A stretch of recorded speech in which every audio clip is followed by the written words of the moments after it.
Di video sebelumnya sudah dibahas penjelasan mengenai saham. Hihi. Kali ini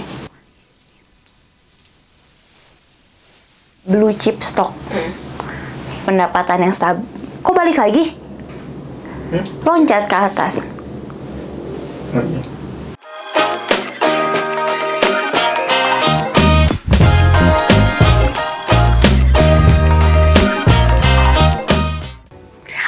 Hai, kembali lagi di YouTube channel iOFest. Di video sebelumnya sudah dibahas penjelasan mengenai saham.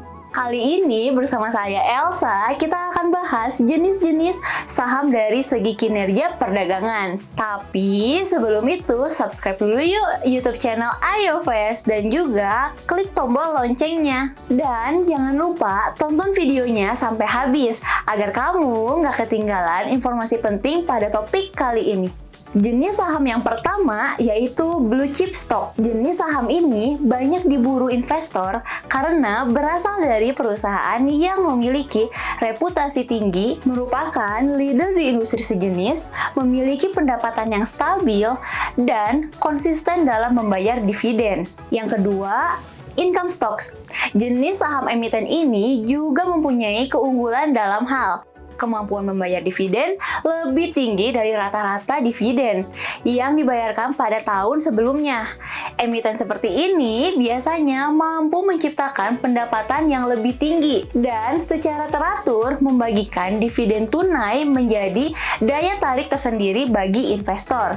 Yang ketiga, growth stock terbagi menjadi dua, yaitu well-known dan lesser-known. Well-known mirip dengan blue chips. Saham jenis ini memiliki pertumbuhan pendapatan yang tinggi sebagai leader di industri sejenis dan dikenal sebagai perusahaan yang mempunyai reputasi tinggi. Lesser known, walaupun bukan sebagai leader dalam industri, namun jenis saham ini tetap memiliki ciri growth stock.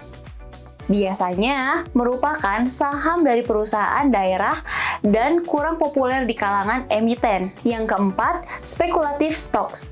Investor dengan profil risiko high risk bisa mencoba jenis saham ini. Saham ini berpotensi menghasilkan laba tinggi di masa mendatang, namun tidak bisa secara konsisten memperoleh penghasilan dari tahun ke tahun. Yang kelima, counter cyclical stocks. Jenis saham ini paling stabil saat kondisi ekonomi bergejolak karena tidak terpengaruh oleh kondisi ekonomi makro maupun situasi bisnis secara umum. Jika terjadi resesi ekonomi, maka harga saham ini tetap tinggi, di mana emitennya mampu memberikan dividen yang tinggi sebagai akibat dari kemampuan emiten dalam memperoleh penghasilan yang tinggi pada masa resesi. Emiten seperti ini biasanya bergerak dalam produk yang selalu dibutuhkan masyarakat, seperti consumer goods dan rokok. Berikut tadi adalah penjelasan jenis-jenis saham dari segi kinerja perdagangan. Gimana?